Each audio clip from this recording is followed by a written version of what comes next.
All right, welcome back to the Foundry by Forge College.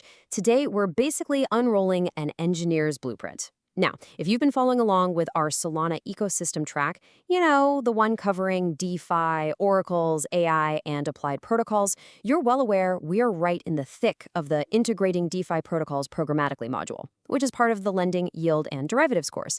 I know, it's a total mouthful, but really it just means we are finally getting to the good stuff. In the last lesson, we successfully survived integrating security enhancements into multi-sig designs. So today, we're leveling up. We're looking at the ultimate schematic, Solana programming interfaces for DeFi integrations. Okay, let's dive into this factory tour. We've got a 6-part schematic ahead of us today. We're going to hit the runtime foundation, owned containers, the sheer power of PDAs, transaction anatomy, the DeFi borrowing flow, and then we'll wrap it all up with some really solid key takeaways. Since you actually survived that heavy multi-sig lesson, you are officially ready to don your hard hats for this next one. Kicking things off with part 1, the runtime foundation, which is essentially Solana's core physical layer. So the Solana runtime is the concrete foundation that literally everything else is bolted to. It is the core environment that enforces account rules, the order of instruction execution, and cross-program calls. Now, why do we actually care about this? Well, when you're trying to diagnose cascading errors, things like wild oracle moves or massive slippage, having this exact foundational vocabulary is absolutely crucial. The runtime is the physics engine that ultimately decides if your transaction lives or if it dies. Now, what's really interesting about this concept is how we think about state and authority. Let's move into part 2, owned containers. I want you to visualize Solana accounts as typed, physical shipping containers. Inside, they hold binary state and a balance of LAMP ports. It's pretty straightforward. If a container is marked as writable, you can mutate its data and its LAMP ports can be credited or debited. But if it's read-only, well, you can look through the window, but you definitely can't touch the contents. And those LAMP ports we mentioned, think of them as the rent money paying for that container's physical shelf space on the network. Ultimately, ownership is what dictates who actually gets to mutate what. Which brings us to a super essential concept, the rent-exempt account. Basically, this is a persistently funded account that maintains a minimum LAMP port balance so it doesn't get reclaimed by the network. This whole idea is all about account lifecycles. If you don't explicitly plan for rent exemption, you're going to end up creating unfunded ephemeral accounts. Just imagine a user's borrower position mysteriously disappearing into the ether simply because it couldn't pay its rent. Yeah, no way. That is definitely not the kind of magic trick you want happening in your DeFi protocol. All right, let's shift our focus over to the automated machinery on our factory floor in part 3, the power of PDAs. So if the accounts are our shipping containers, PDAs, or program-derived addresses, are the highly calibrated automated robots operating on the floor. They're cryptographic service accounts that are controlled deterministically by seeds and a program ID, meaning they require absolutely no private key. None. This is huge because it allows your smart contracts to possess and securely manage massive collateral vaults without needing some human to sit there and click approve every single time. It's programmatic, it's secure, and it is fully automated ownership. Next up, part 4, transaction anatomy. This is where we get into how these instructions are actually bundled up on the assembly line. Let's zoom out for a second and look at the actual sequences. Honestly, when we teach our advanced DeFi courses at Forge College, mapping out exactly who owns what is almost always where builders have their biggest aha moment. You've got your reserve accounts, typically owned by the lending program, and marked as writable. Then you have vault and user token accounts. Those are owned by the SPL token program, and yep, they're writable too.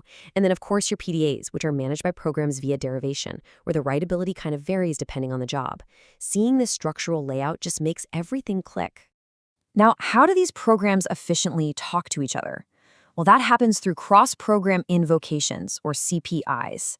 A CPI happens when one program issues an instruction to another program right in the middle of execution, seamlessly sharing the original caller-signer context. Think of CPIs as the absolute glue holding our entire assembly line together. They allow your program to pass those PDA seeds we just talked about, so the runtime can verify synthetic signatures. It's basically how one factory robot securely hands off a shipping container to the next department without dropping the whole thing on the floor. Let's move to and see how this builds into a concrete, real-world example in part 5, the DeFi borrowing flow. Let's break down a multi-instruction transaction. We've got 4 precise atomic steps on our assembly line here. Step 1, you have to ensure the reserve state is totally up to date. Step 2, you transfer the collateral into that PDA-controlled vault. Step 3, you either mint or transfer the borrowed tokens. And finally, Step 4, update the borrower position ledger. Now, the absolute beauty of this sequence? It's the atomicity. These 4 steps either succeed perfectly together or the whole thing completely reverts. There are 0 halfway jobs allowed on this factory floor.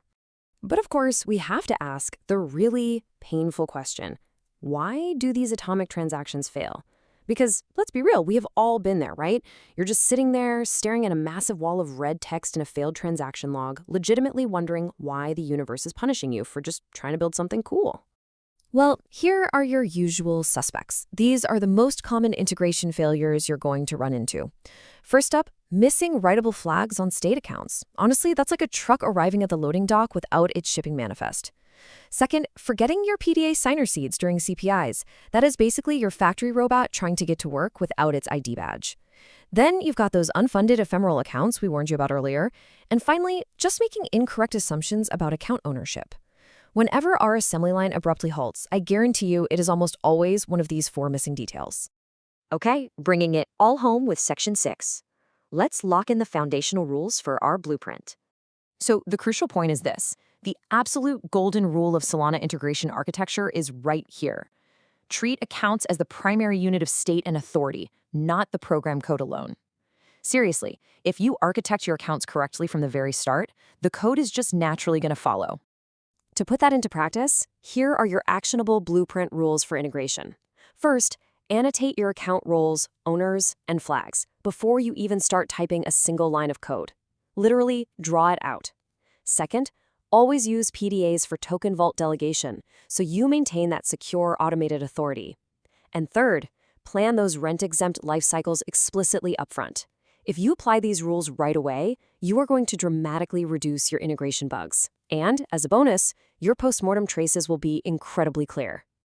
Next up in the module, we're going to be covering designing cross-program-invocation flows for lending and yield.